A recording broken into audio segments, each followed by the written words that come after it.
රාත්‍රී 9යි. මේ ශ්‍රී ලංකා ගුවන්විදුලි සංස්ථාවයි. මෙන්න ප්‍රවෘත්ති. සංස්කරණය මොහාන් පෙරේරා, ප්‍රකාශය ඥානින්ද පෙරේරා. විසර්ජන පනත් කෙටුම්පතට කතානායකගේ සහතිකය ලැබේ. අයවැය 3/2කින් සම්මතවීම මගින් රජයේ ස්ථාවරත්වය තවදුරටත් තහවුරුයි. රටේ විදේශ විනිමය අර්බුදයක් පැවතියත් ලබන වසරේදී ක්ෂේත්‍ර රැසකින් ජයග්‍රහණ ලබන බව මුදල් ඇමතිකයයි. විශ්වවිද්‍යාලවල අනධ්‍යයන අංශ පරිපාලන රෙගුලාසි සහ නීති රීතිවලට අනුගත වීම අනිවාර්යයි. අප්‍රිකානු රටවල් 6කට පනවා තිබූ සංචාරක තහනම ඉවතට.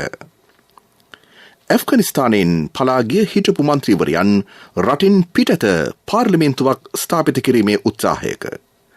ශ්‍රී ලංකා කාන්තා ක්‍රිකට් පිඩ නොබෝ දිනකින් මැලේසියාවට. මේ ප්‍රවෘත්ති ප්‍රකාශය ශ්‍රී ලංකා ගුවන්විදුලි සංස්ථාවෙන්. ලබන වසරේ ජනවාරි 1 වෙනිදා ආරම්භ වී එම වසරේ දෙසැම්බර් 31 වෙනි දින අවසන් වන මුදල් වර්ෂය වෙනුවෙන් ආණ්ඩුවේ වියදම් සම්බන්ධයෙන් ඉදිරිපත් කළ විසර්ජන පනත් කෙටුම්පත කතානායක මහින්ද යාපා අබේවර්ධන මහතා අද පස්වරුවේම සහතික කළේය. ඒ අනුව අද දින සිට 2021 අංක 30 දරන විසර්ජන පනත ලෙස මෙය බලාත්මක වෙයි. අයවැය විවාදයේ 3 වෙනි වර කියවීම සංශෝධන සහිතව වැඩි ඡන්ද 93කින් සම්මත විය. අයවැයට පක්ෂව ඡන්ද 157ක් ලැබුණු අතර ඊට විරුද්ධව ඡන්ද 64ක් ප්‍රකාශ කෙරිණි. ඒ අනුව මෙවර අයවැය වැඩි ඡන්ද 3/2කින් සම්මත විය. සමගි ජන බලවේගය, ජනතා විමුක්ති පෙරමුණ, දෙමළ ජාතික සන්ධානය සහ එක්සත් ජාතික පක්ෂයේ මන්ත්‍රීවරු අයවැයට විරුද්ධව ඡන්දය පාවිච්චි කළහ. මන්ත්‍රීවරුන් වන ආචාර්ය විජේදාස රාජපක්ෂ, ජෝන් සෙනෙවිරත්න සහ කුමාර් වෙල්ගමෑන මන්ත්‍රීවරු ඡන්දය විමසන අවස්ථාවේ සභාගැබේ නොසිටියහ. රවුෆ් හකීම් සහ රිෂාඩ් බදියුද්දීන් යන මන්ත්‍රීවරු අයවැයට විරුද්ධවවත් එම පක්ෂවල සෙසු මන්ත්‍රීවරු අයවැයට පක්ෂ වූහ. පූජ්‍ය අතුරලී රතන ස්වාමීන් වහන්සේද අයවැයට පක්ෂ වූහ. දින 28ක් අයවැය විවාද පැවැත්විනි. අයවැය විවාදය සාර්ථක කර ගැනීමට සහාය වූ ආණ්ඩු පක්ෂ හා විපක්ෂ මන්ත්‍රීවරුන්ට කතානායකවරයා ස්තුතිය පළ කළේය. සභානායක අමාත්‍ය දිනේෂ් ගුණවර්ධන මහතා මෙන්ම විපක්ෂයේ ප්‍රධාන සංවිධායක පාර්ලිමේන්තු මන්ත්‍රී ලක්ෂ්මන් කිරියල්ලන මහතුරුද විවාදයට සහාය දුන් සියලු දෙනාට ස්තුතිය පුද කළහ. අයවැය කාරක සභාවස්ථාවේ විවාදයේදී පාර්ලිමේන්තු මන්ත්‍රී නලින් බණ්ඩාර මහතා පැවසුවේ රජය 2015ට පෙර ලබාගත් ණය වාණිජ්‍ය ණය බවයි. අධික පොලියකට ණයගෙන අසාර්ථක ව්‍යාපෘති දියත් කළේ පවතින ආණ්ඩුව බව ඔහු සඳහන් කළේය. අධික මුදලට වාණිජ්‍ය නායකයන් තමයි අසාර්ථක ව්‍යාපෘති කරලා අද මේ තත්ත්වයට පත් වෙලා තියෙන්නේ. මේ රටේ ආර්ථිකය කාබාසිනියා කරේ අපි නෙමෙයි මේගොල්ලෝ. 94න් පස්සේ ආණ්ඩු කරුවේ අපිද? අපිට භාගාණ්ඩු කැලේ දෙකක් විතරයි තිබුණේ 94න් පස්සේ. 77 විප්ලවයෙන් පස්සේ ප්‍රේමදාස මහත්තයාගේ අපනයන ආර්ථිකයත් එක්ක ආපු ඒ ගමන ආපස්සට හැරුවේ 94න් පස්සේ ආණ්ඩු කරපු මේගොල්ලෝ. නැතු අපි නෙමෙයි. මේගොල්ලන්ගේ අලුත් ආර්ථික දර්ශනයෙන් ඉඳන් තමයි අද අපේ රට මේ තත්ත්වයට පත් වෙලා තියෙන කරු කතානායකතුනේ. අනතුරුව විවාදයේ පිළිතුරු කතාව කළ මුදල් ඇමති බැසිල් රාජපක්ෂ මහතා පැවසුවේ ගෙවීමට ඇති සෑම ඩොලරයක්ම ලබන වසරේදී ගෙවීමට ක්‍රියා කරන බවයි. මේ වසරේ අගවන විට අපනයන ආදායම විශාල ලෙස වැඩි කර ගැනීමට හැකි වූ බව ඒ මහතා පෙන්වා දුන්නේය. අපිට කිව්වා අපේ සැලැස්මක් නැහැ කියලා. අපි කියන්න ඕන අපේ පෞද්ගලික අංශයත් අපේ නිෂ්පාදන ගොවියා දීවර ඉස්සෝ එහෙම යවන එක ඉතාම ඉහළ මට්ටමට නැග්ගා. ඒ වගේම කම්මල් වල වැඩ කරන අපේ කම්කරුවා, ඒ වගේම මෙහි සඳහන් කරපු වතු වල වැඩ කරන ඒ කම්කරුවා නිසා අපිට පුළුවන් වුණා 2021 දී නොවැම්බර් මාසයේ ඇමරිකන් ඩොලර් මිලියන 1232කට 1752 ඉඳලා වැඩි කරගන්න. අන්න ඒකයි අපේ සැලැස්ම. ගොවි ජනතාවට වගා කළ හැකි ආහාර භෝග 17ක් හඳුනාගෙන තිබේ. ඒවා වගා කිරීමෙන් පසු ආනයන නතර කළ හැක. ආනයන ආදේශක මගින් රටේ මුදල් ඉදිරි කර ගැනීමට බලාපොරොත්තු වෙයි. විදේශ ආයෝජන සිදු කිරීමේදී ඒවා ක්‍රමානුකූලව ප්‍රවේශමෙන් සිදු කෙරේ.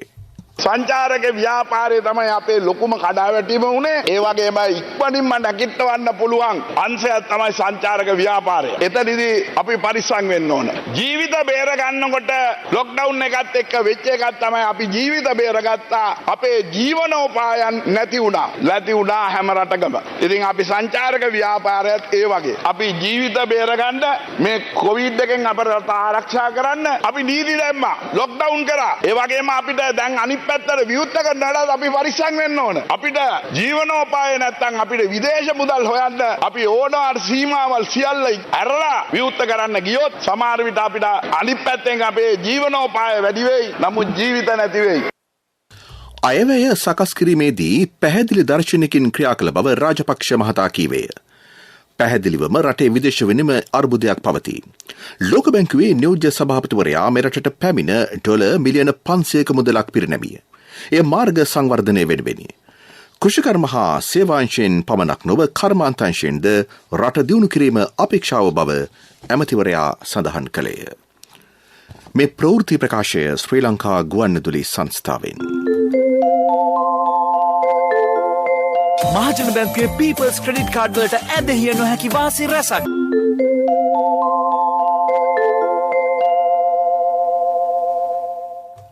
ඔමික්‍රෝන් මගින් අතුරු ආබාධ වැඩි වශයෙන් වාර්තා නොවුනත් එහි ශීඝ්‍ර පැතිරීමක් විවිධ රටවලින් වාර්තා වන බව සෞඛ්‍ය අමාත්‍යාංශයේ නියෝජ්‍ය අධ්‍යක්ෂ ජනරාල් සුසි පෙරේරා මහත්මිය පවසයි.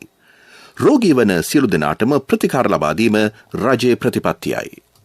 සීඝ්‍රයෙන් පැතිරෙන්න පුළුවන් විස බීජයක් ගැන තමයි අපි මේ කතා කරන්නේ ඔමික්‍රෝන් ප්‍රභේදය. අපි තාමත් දන්නේ ලංකාවේ කොයි විදිහට මේක ක්‍රියා කරයිද කියන එක. මොකද ලංකාවට මේ වගේ රෝගීන් 10ක් 20ක් විතර තනින් මතුවෙලා සීඝ්‍රයෙන් පැතිරෙන්න ගියොත් මේක විශාල ජන කොට්ටාසයකට පැතිරෙන්න පුළුවන්ද කියන එක ලංකාවේ අපේ ජානවල ස්වභාවයයි ලංකාවේ මිනිස්සු බිහේව් වෙන විදිහයි ඔක්කොම ගලුවාම කොයි විදිහට වෙනවද කියන එක අපිට ප්‍රෙඩික්ට් කරන්න බෑ.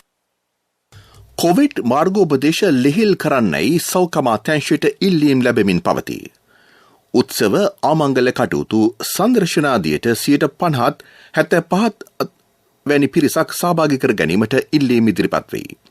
ඒ පිළිබඳව අවසර දීම සිදුවන්නේ තවදුරටත් අධ්‍යයන කිරීමෙන් පසුව බව ඇය කීවාය.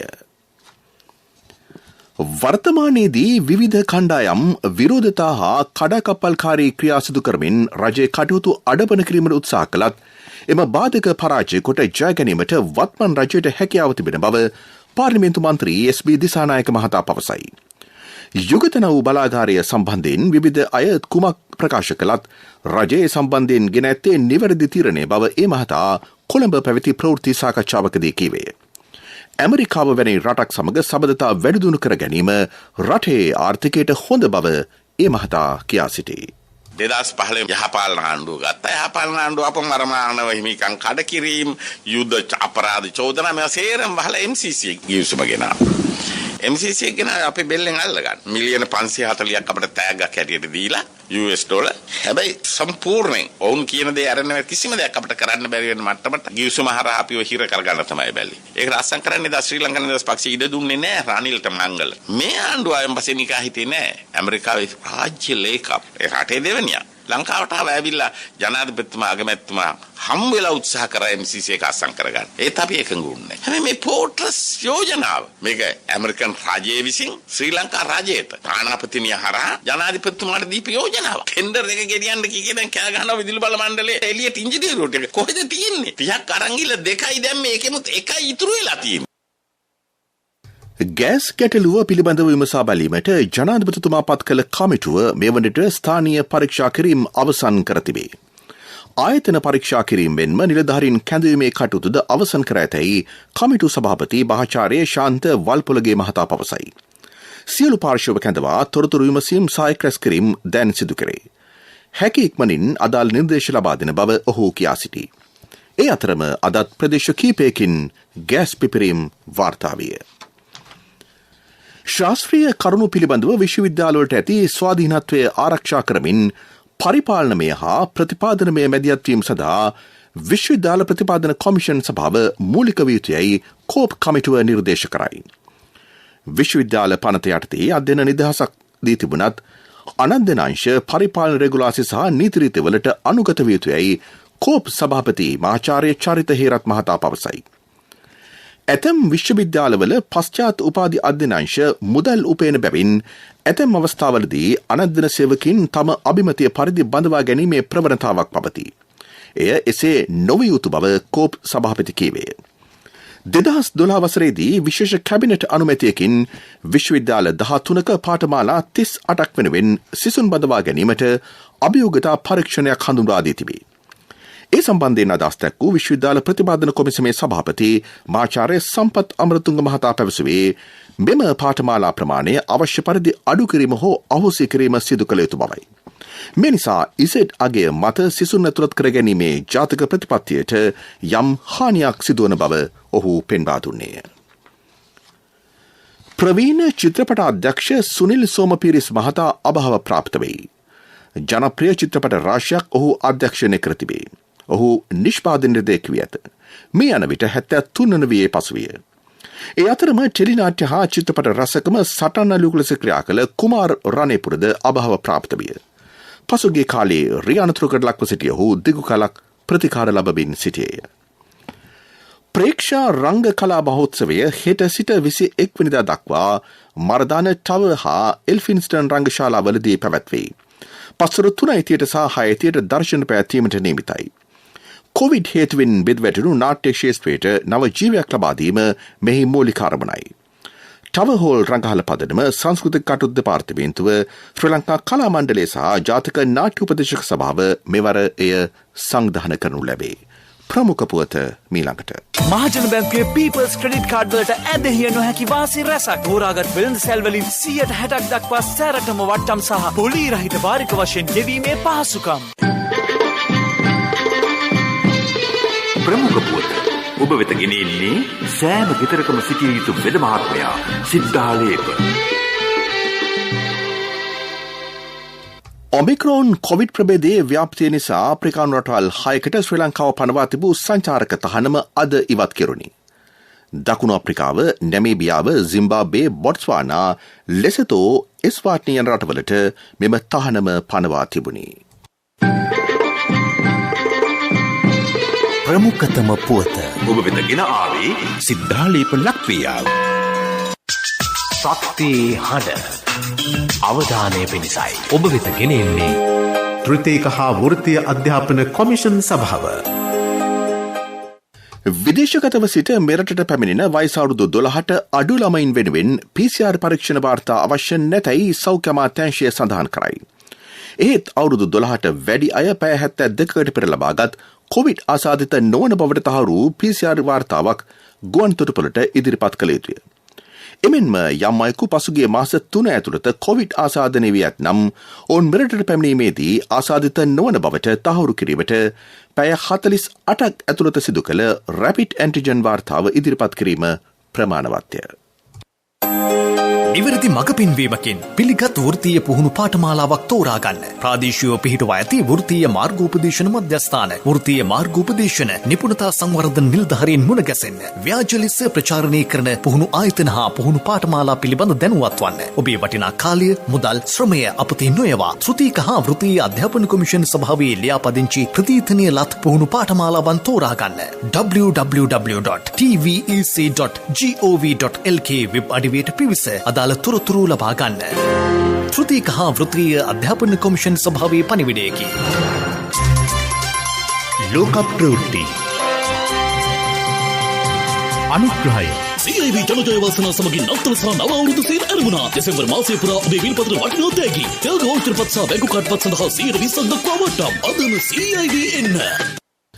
බූස්ටර් මාත්‍රාව ගබඩා කොට සංගවා තබා ගැනීමෙන් වළකින්නයි ලෝක සෞඛ්‍ය සංවිධානය ධනවත් රටවලින් ඉල්ලීමක් කරයි. ඔමික්‍රෝන් වැනි ප්‍රභේදවලින් ආරක්ෂා වීමට එන්නත් කරණය අත්‍යවශ්‍ය වෙයි. විශේෂයෙන් බූස්ටර් මාත්‍රාව ඊට ඔරොත්තු දෙන බව හඳුනාගෙන ඇත. එන්නත් බෙදා හැරීමේදී ලෝපුරා තවදුරටත් අසමානතා පවතින බව එම සංවිධානය කියයි. ඇතැම් දුප්පත් රටවල සෞඛ්‍ය සේවකයින්ට එක් මාත්‍රාවක් හෝ ලබා දීම දුෂ්කර වී තිබේ. ඔමික්‍රෝන් වැනි ප්‍රභේද බිහිවන්නේද එන්නත් කරණය අඩු එවැනි රටවලින් බව ලෝක සෞඛ්‍ය සංවිධානය පෙන්වා දෙයි. තලිබාන් සංවිධානය බලයට පත් වූ විට ඇෆ්ගනිස්තානයේ මන්ත්‍රීවරයෝ සිය ජීවිතය රැක ගැනීමට පලා ගියහ. බොහෝ දෙනෙකු විදේශ රටවලට ගිය අතර 9 දෙනෙක් රට තුළම සැඟවී සිටිති. පැවති රජයේ මන්ත්‍රීවරයන් 69 දෙනෙක් සිටියහ. පවතින තත්ත්වය යටතේ ඇෆ්ගනිස්තානෙන් පිට රටේ කාන්තා පාර්ලිමේන්තුවක් පිටුවීමේ වැඩසටහනක් ක්‍රියාත්මක වෙමින් පවතී. පලාගේ මන්ත්‍රීවරයන් 60 දෙනාගෙන් 22 දෙනෙකුම සිටින්නේ ග්‍රීසියේය. ඊට අමතරව ඇල්බේනියාව, තුර්කිය සහ ඇමරිකාවේද කණ්ඩායම් කීපයක් සිටිති. කෙසේ වෙතත් විදේශගතව සිටින එක් මන්ත්‍රීවරයක් යලි ඇෆ්ගනිස්තානයට පැමිණීමට සූදානමින් සිටී. ලෝක ප්‍රවෘත්ති අනුග්‍රහය CIV ජනජයවසන සමගින් නවතන සහ නව අවුරුදු සේල් අරමුණා. දෙසැම්බර් මාසයේ පුරා ඔබේ විල්පත්‍ර වටිනා තෑගි. තෙල් ගෝල්ඩ් පත් සහ බැංකු කාඩ් පත් සඳහා 120ක් දක්වා වට්ටම්. අදම CIV එන්න. පෙරසර සංවර්ධනයක පුවත් සම්පින්ඩනය සංවර්ධන පුවත්. පොල් ගසෙන් වැඩගමු රටදයත් දිනවමු. සහය සඳහා අමතන්න 1928 WhatsApp 070යි 400යි 1928 දේශීය පොල් කර්මාන්තයේ නවෝදය ආරම්භමු. යාපනය කේන්ද්‍ර කර ගනිමින් නව පොල් ත්‍රිකෝණයක් ආරම්භ කිරීමට පොල් සංවර්ධන අධිකාරිය සූදානම් වේ. වසරක් තුළ මෙරට පොල් කර්මාන්තය දෙගුණ කිරීම අපේක්ෂාවයි. යාපනය කිල්ලොච්චිය, මන්නාරව, මුලතිව්, වවුනියාව යන දිස්ත්‍රික්කවලද සම්බන්ධ කර ගනිමින් මෙම පොල් ත්‍රිකෝණය පිහිටුවේ. නව රැකිය අවස්ථා 5000ක් මෙමගින් බලාපොරොත්තු වේ. ඊට අදාළ අධිකාරියේ නව ශාඛාවක්ද විවෘත කරේ. පෙරසර සංවර්ධනයක පුවත් සම්පින්ඩනය සංවර්ධන පුවත්.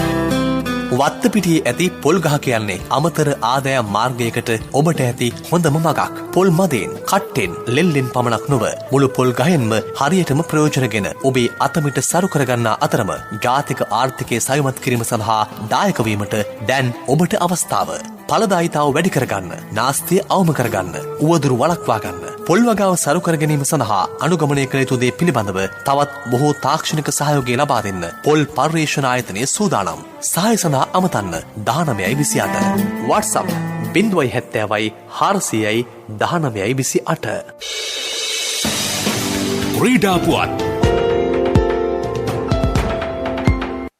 ලෝක කුසලානයට සුදුසුකම් ලැබීමේ තරඟාවලියට සහභාගී වී සිටියේදී කණ්ඩායමේ සමාජිකින් 7 දෙනෙකුට කොවිඩ් වැළඳීම නිසා සිම්බාබ්වේයේ දින 12ක් සිරවී සිටි ශ්‍රී ලංකා කාන්තා ක්‍රිකට් පිළ අද යලි දිවයිනට පැමිණියේය.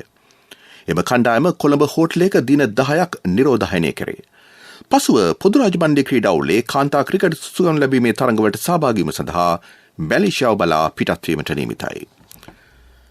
උස්බෙකිස්තානයේ ටෂ්කෙන්තේ පැවැත්වෙන පොදු රාජ මණ්ඩලීය බරයිසිලීමේ ශූරතාවලියේදී තිලංග පළගේසිංහ ලෝකඩ පදක්කමක් දිනාගත්තේය. කිලෝග්‍රෑම් 61 බරපන්තියෙන් ඔහු එම දක්ෂතාව පෙන්වීය. මේ අතර ලංකා ප්‍රීමියර් ලීග් ක්‍රිකට් තරඟාවලියේ ගෝල් ග්ලැඩියේටර්ස් සහ දඹුල්ල ජයන්ට්ස් අතර තරඟය අධික වර්ෂාව නිසා අත්හැර දැමුණි. ඒ අනුව කණ්ඩායම් දෙකටම එක් ප්‍රසාද ලකුණ බැගින් හිමිවිය.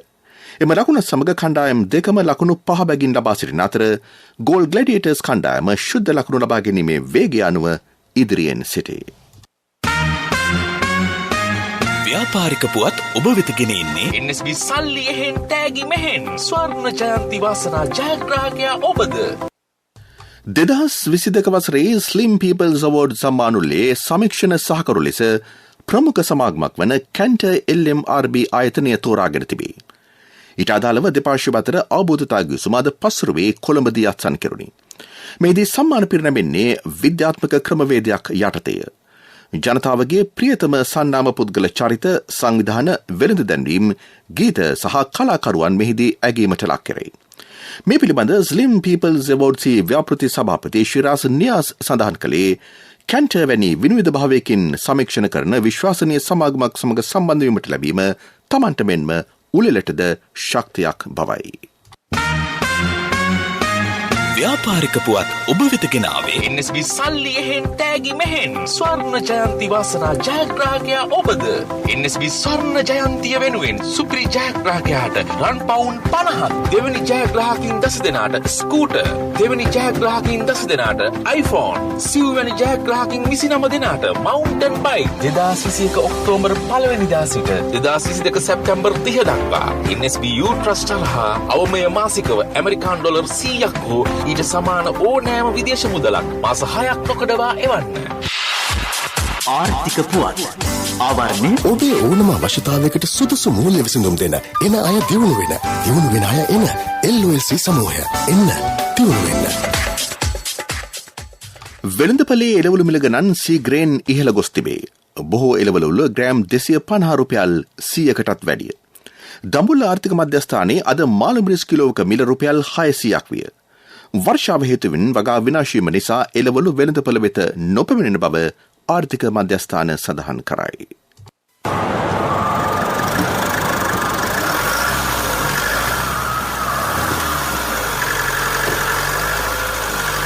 සුනිල් අයියා අලුත් ලොරියකුත් අරගෙන හරි ගියින් වගේ හරි ගියේ හරි තැනට ගිය හින්දා මල්ලි LOLC එකෙන් ලීසින් කරේ මාත් හරියන්න කියලා හරි තැනටම යන්න ඕනේ LOLC ෆයිනෑන්ස් හරියන්න හරිම තැන වැඩි විස්තර සඳහා 0115 715 555 අමතන්න.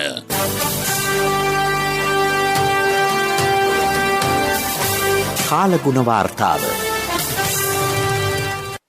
බස්නාහිර සබරගමුව මධ්‍යම පළාත්වලත් ගාල්ල සහ මාතර දිස්ත්‍රික්කවලත් හෙට සවස් කාලයේදී හෝ රාත්‍රී කාලයේදී ස්ථාන ස්වල්පයක වැසි හෝ ගිගුරුම් සහිත වැසි ඇතිවිය හැකි බව කාලගුණ විද්‍යා දෙපාර්තමේන්තුව නිවේදනය කරයි.